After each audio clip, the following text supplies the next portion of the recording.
자, 뭐 소나타가 이번에 또 뭐 4천만 원이 넘었네 어쩌네 하면서 욕을 엄청나게 먹고 있던데, 여러분 우리가 가성비라는 걸 좀 생각을 해야 돼요. 가성비 무조건 싸다고 해가지고 가성비가 있는 게 아니고, 무조건 비싸다고 해가지고 욕해야 되는 게 아니에요. 그 값어치 그 이상을 하느냐, 우린 그걸 봐야 되는 건데. 자, 2차 소나타 DH N9 3,623만원 기본 가격에 2.5 터보 퍼포먼스 270만원, 빌트인 캠2 45만원, 파노라마 선루프 120만원, 컨비니언스 1 170만원, 컨비니언스 2 140만원, 컴포트 65만원. 합의 너 그냥 좀 욕 먹어라 그냥.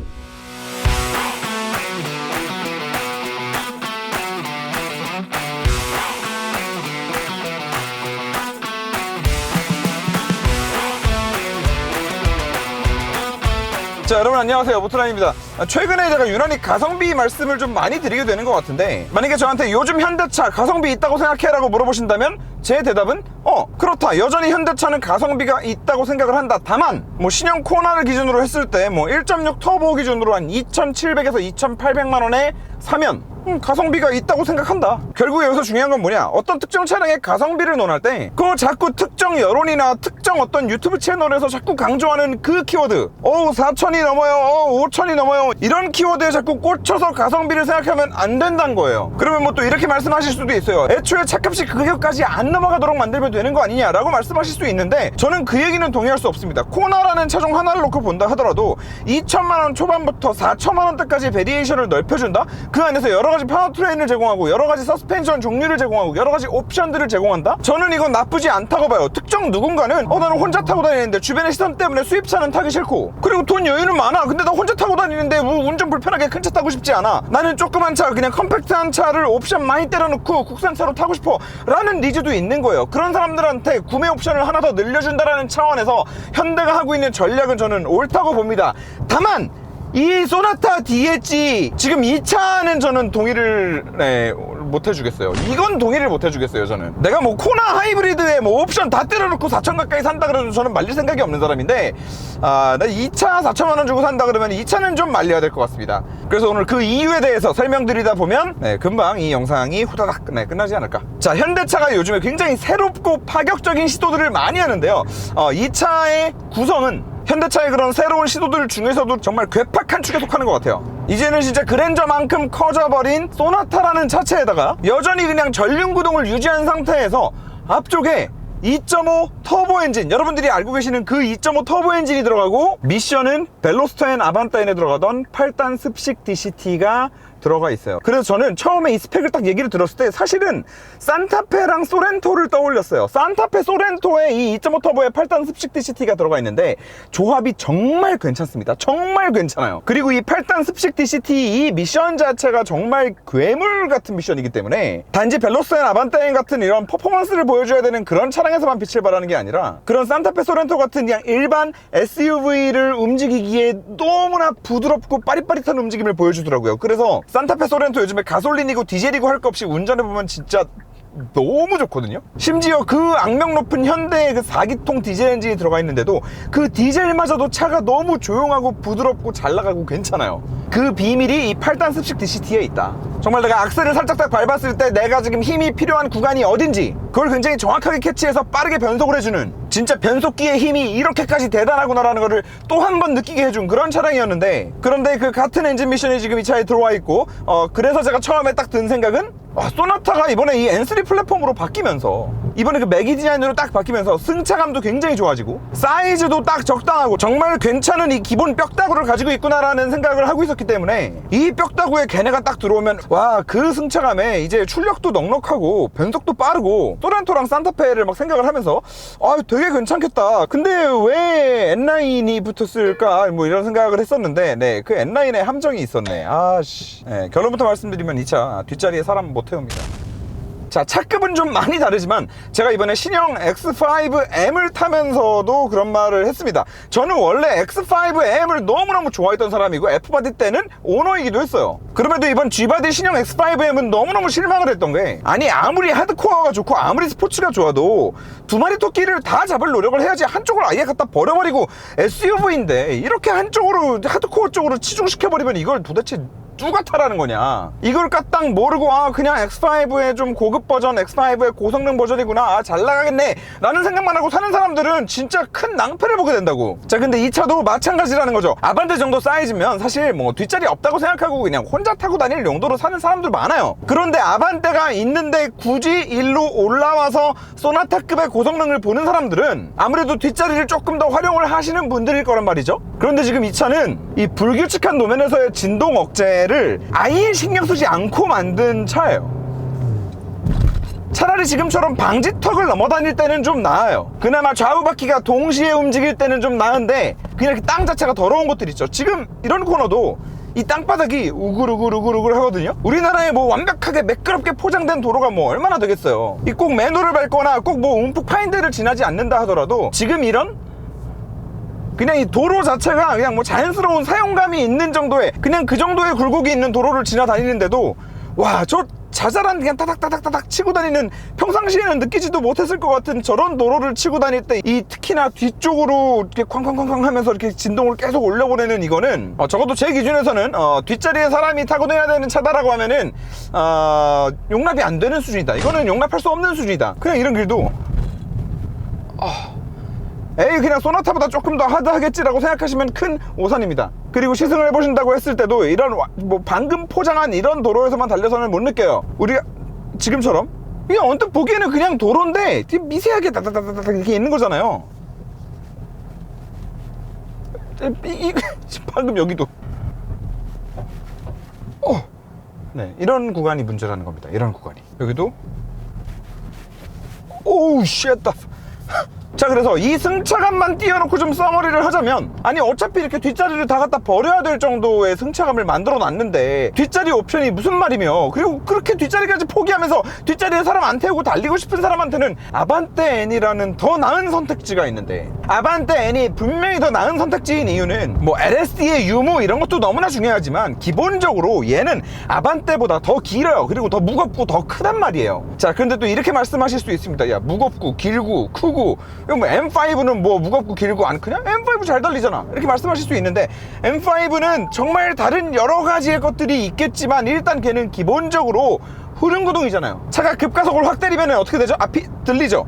앞이 들리잖아요. 그럼 앞이 들린다라는 거는 무게중심이 어디로 쏠린다? 뒤에 쏠린다. 하중이 뒤에 쏠린다. 자, 근데 이 상태에서 후륜구동이라고 생각을 해보자고요. 구동축의 접지력이 오히려 더 살아나는 효과를 가지고 오겠죠. 자, 그런데 소나타의 경우에 자, 크고 길고 무거워졌어요. 그렇게 해서 일단 처음에 딱 출발을 해가지고 차가 확 떴는데 무슨 구동이다? 전륜구동이다. 그래서 스포츠 모드에서 확 갖다 때리면 뭐 엄청 대단한 가속력을 보여주는 게 아닌데도 슬립이 좀 나죠. 그리고 만약에 이렇게 급가속을 하는데 스티어링에 타격이 들어가 있다라고 하면은 토크 스티어까지 발생해요. 물론 타이어도 좋은 게 들어가 있고 해서 심하진 않지만 어쨌든 토크 스티어가 발생한다라는 거는 달리라고 만든 차인데 뭐 직발에서만 달릴 거야? 코너 탈출하면서도 밟아야 될 거고, 그 와중에 도로는 불규칙한 노면들이 많잖아요. 그럼 그 와중에 한쪽 바퀴만 끽 돌아가지고 퀵 털리면 재밌어 그게? 그게 운전이 재밌어? 너무너무 불쾌한 느낌이잖아요. 위험하기도 하고. 자, 이게 아반떼 N에서는 왜 괜찮았냐면, 방금도 말씀드렸지만 아반떼는 얘보다 작아요. 그리고 가벼워요. 그리고 휠베이스도 더 짧아요. 기본적으로 피지컬이 전륜구동 가지고 달리기에 훨씬 더 좋은 구성을 가지고 있는데다가 얘보다 더 딱딱해. 둘 다 뒷자리에 사람 못타는 건 매한가지지만 어쨌든 걔는 더 딱딱해요. 그러면 더 딱딱하다는 건 뭐야? 급가속을 해도 하중이 뒤로 아무리 쏠리는 그런 모션이 만들어진다 하더라도 차가 더 딱딱해져 버리면은 뒤로 눌릴 수 있는 여지 자체도 더 없거든요. 다시 말해서 얘는 너무 애매한 세팅인 거예요. 나름 무슨 생각을 했는지는 알겠어요. 아반떼 N이 타고 싶은데 아반떼 N은 너무 좁아. 그리고 아반떼라서 싫어? 근데 달리고는 싶어 라고 하는 사람들한테 소나타라는 대안을 주자 라는 생각에, 아무래도 소나타는 조금 더 커야 되니까, 그리고 뒷좌석도 조금 더 넓으니까 뒷좌석에 사람도 타야 되니까 아반떼 N만큼은 딱딱하게 못 만들고 이런 성능은 넣어주고 싶고, 이 모든 약간 생각들이 뭐지 짬뽕이 되면서 이런 결과물이 나온 게 아닌가라는 생각이 드는데, 저는 애초에 그런 컨셉을 잡았으면 안 되지 않나. 그런 컨셉은 나중에 뭐 G80에서나 시도를 해봐야지. 소나타의 하이엔드 버전을 만들고 싶다? 이건 너무 오케이예요. 근데 그러면 그냥 소렌토나 산타페처럼 2.5 터보에 이 8단 스픽 DCT 넣고 그냥 오히려 더 고급진, 더 컴포트한 승차감을 소나타에서 보여줬더라면 어땠을까라는 너무 큰 아쉬움이 남습니다. 그리고 거기서 또 얘는 LSD도 없잖아요. 그러니까 그리고 지금 방금 같은 상황도 얘는 이제 LSD가 또 안 들어가 있잖아요. 그러니까 아반떼 N 같은 경우에는 저런 상황에 킥킥킥킥 거리면서 이렇게 엔진 출력이 훅 빠져버리는 느낌 안 든단 말이야. 전자제어 들어오면서 힘 안 빠져. 오랜만에 그냥 다시 한번 설명을 드리자면 LSD라는 게 디퍼렌셜에 들어가 있는 하나의 장치라고 보시면 돼요. 다시 말해서 여기는 그냥 디퍼렌셜에 들어가 있고 아반떼에는 LSD가 들어간 디퍼렌셜이 들어가 있다, 뭐 이렇게 생각을 하시면 되는데, 기본적으로 이 디퍼렌셜이 해주는 역할은 엔진에서 힘을 주면 이거를 좌우 바퀴에 분배를 해주는 역할을 하는 거예요. 그런데 일반 디퍼렌셜, 여기 들어가 있는 디퍼렌셜 같은 경우에는 좌우 분배를 뭘 기준으로 하냐, 출력을 주기 좀 더 쉬운 쪽으로 출력을 다 주게 돼 있어요. 그럼 생각을 해봤을 때 그냥 두 바퀴가 정상적으로 다 접지가 돼가지고 이렇게 힘을 주고 있을 때는 알아서 뭐 5대5 그리고 이제 회전을 한다 라고 했을 때는 좌우 바퀴에 회전차가 생기죠. 그 회전차가 생겼을 때는 또 그냥 달라는 대로 우회전하고 있을 때는 지금 이 운전석 쪽 바퀴가 조금 더 많이 돌겠죠. 그러면은 얘한테 힘을 좀 더 주는 거예요. 자, 그런데 아까 유턴하는 저런 상황에, 혹은 우리가 코너를 지나가면서 악셀을 딱 밟았다고 생각을 해보자고요. 방금 유턴할 때처럼 왼쪽으로 돌았다고 생각을 해보자고. 왼쪽으로 돌면 어떻게 되죠? 차는 오른쪽으로 쏠려요. 왼쪽으로 이렇게 도니까 차가 이렇게 쏠릴 거 아니야. 다시 말해서 오른쪽 바퀴, 조수석 쪽 바퀴에 굉장히 큰 접지력이 가해지고, 그리고 반대로 운전석 쪽 바퀴의 경우에는 차가 이렇게 오른쪽으로 기울어져 있으니까 아무래도 이 운전석 쪽 바퀴는 접지력이 좀 사라져 있겠죠. 그러면 디퍼렌셜 입장에서는 이 접지력이 좀 사라져 있는 애한테 힘을 주기가 더 좋은 거예요. 그때 악셀을 밟으면 어떻게 된다? 방금처럼 정작 우리가 빠른 유턴을 하기 위해서, 빠른 코너 탈출을 하기 위해서 힘이 가해져야 되는 거는 접지력이 살아있는 조수석 쪽 바퀴인데, 이 운전석 쪽 바퀴로 쓸데없이 힘이 다 가버려가지고 끽 하면서 바퀴는 돌고, 자세를 잃는다고 차가 생각을 하니까 엔진 출력은 죽여버리고, 이런 일들이 벌어지는 거거든요. 자, 이런 상황에 LSD가 들어가 있잖아요. 그러면 그 바퀴가 미끄러져 있고 스티어링에 타각은 들어가 있고 악셀을 밟고 있는 그 상황이, 얘가 코너를 빠르게 탈출하고 싶은가 본데 라고 판단을 하고, 그때부터는 더 이상 그냥 달라는 대로 그냥 편하게 주는 게 아니라 자기가 딱 묶어서 자기가 그냥 5대5, 야 지랄하지 말고 접지력 받고 있는 너도 5씩 그냥 가져가, 이런 식으로 순간적으로 좌우의 구동 배분을 묶어서 코너를 탈출하기 위해서 힘이 가야 되는 바퀴, 접지력이 살아있는 바퀴로 힘을 가게 만들어주는 게 LSD의 역할이거든요. 그러다 보니까 이런 전륜구동 고성능 차량들에는 더더욱이나 LSD의 역할이 커질 수밖에 없습니다. 당연한 얘기지만 전륜구동 차량이더라도 LSD가 들어가 있으면 토크 스티어도 덜 느낄 수밖에 없어요. 악셀을 확 밟았을 때 차는 뒤로 훅 제껴지고, 그 와중에 조금이라도 좌우에 범프가 불규칙하게 들어온다 라고 하면은 접지력이 살짝이라도 약한 바퀴 쪽으로 출력이 훅 가면서 그쪽만 삑 돌고, 그에 따라서 핸들이 훅 꺾이고, 이게 토크 스티어거든요.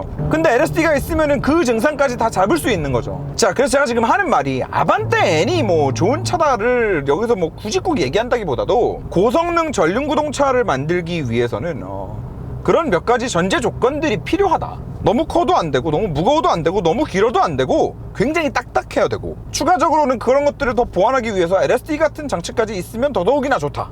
그래서 제 기준에 이 차는 가성비고 뭐고를 그냥 따질 필요도 없이, 이거는 전 좀 요건 전 잘못됐다고 생각을 합니다. 그냥 잘못 나왔다. 시험판. 그리고 디자인 때문에 아쉽다는 말씀도 또 드릴 수밖에 없을 것 같은데, 일단 한 가지 오해가 없으셔야 되는 게, 제가 요 페이스리프트 전 매기 소나타가 뭐 엄청 이쁘다는 얘기를 하는 게 아니에요. 증거 자료를 좀 보시면, 저는 개인적으로 소나타 디자인 자체가 마음에 안 들어요. 기본적으로. 그러니까 원래 못생겼는데 거기서 아무리 화장을 떡칠을 해도 소나타의 앞모습이 개 못생기기는 했는데 말이죠. 벌써 한 5년 전 영상인데요. 5년 전에 처음 봤을 때부터 저는 일관되게 뭐 이렇게 이쁜지 잘 모르겠었어요. 그런데 전 솔직히 말하면은 이게 더 싫어요. 이게 더 싫어요. 적어도 소나타 DM8이 처음 나왔을 때 그 매기 디자인은 내 취향이 안 맞다 뿐이지, 마치 알파로메오 차를 보는 느낌이었어요, 저는. 그리고 소나타 DM8과 함께 현대 패밀리룩을 이루던 뭐 팰리세이드, 투싼, 이런 약간 곤충룩스러우면서 그 알파로메오 느낌 진짜 좀 있지 않나요? 저는 뭔가 현대가 이런 식으로 내 취향은 아니지만 이 패밀리 룩을 완성해가고 진짜 이 하나의 디자인을 잡아가고 있구나라는 생각을 했었단 말이에요. 물론 뭐 저 혼자만의 생각이었을 수 있는데, 근데 갑자기 스타리아가 이게 로보캅을 딱 해가지고 나오더니 그랜저 로보캅 삑 해서 나오고, 코나 갑자기 또 로보캅, 소나타까지. 물론 그나마 소나타는 스타리아, 그랜저, 코나에 비하면 그래도 이 일자를 무지성으로 그냥 일자로 만든 게 아니라 약간 그래도 좀 이런 더 소나타만의 좀 이런 아이덴티티를 섞어서 바꾼 거는 알겠는데, 아무리 그래도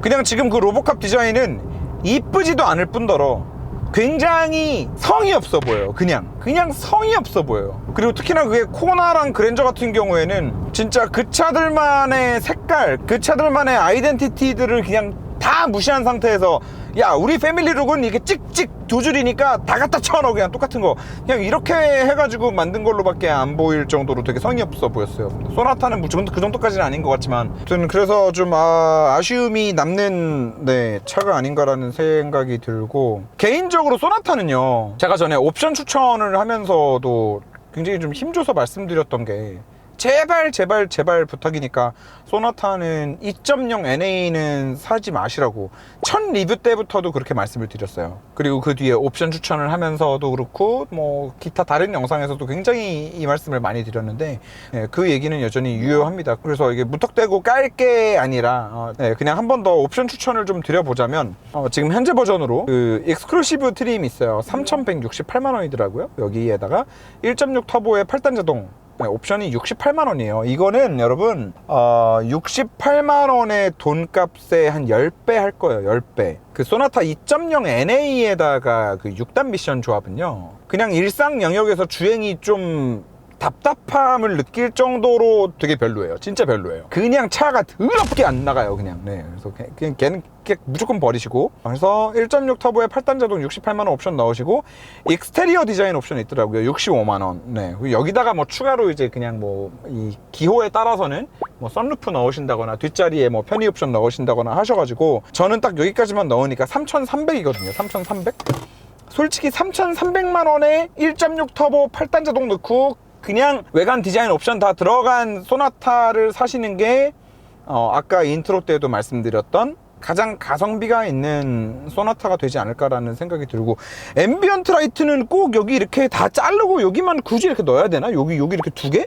여기 하나 이렇게 들어가는 거 진짜 흉한데 이거. 아무튼 뭐 그런 생각이 드네요. 아무튼 그래서 오늘 가장 중요한 거는 저희 모트라인몰 스마트 스토어가 있어요. 근데 저희 새로운 교육 매니저가 앞으로 요 모트라인몰 스마트 스토어 그 찜하기 알림받기 눌러 놓으신 분들을 상대로 괜찮은 제품들 굉장히 파격적인 가격으로 이렇게 이벤트성으로 막 알림 날려서 판매하고 할 거라고 하더라고요.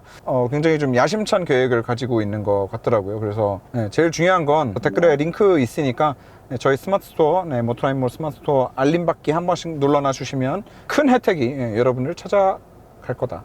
감사합니다.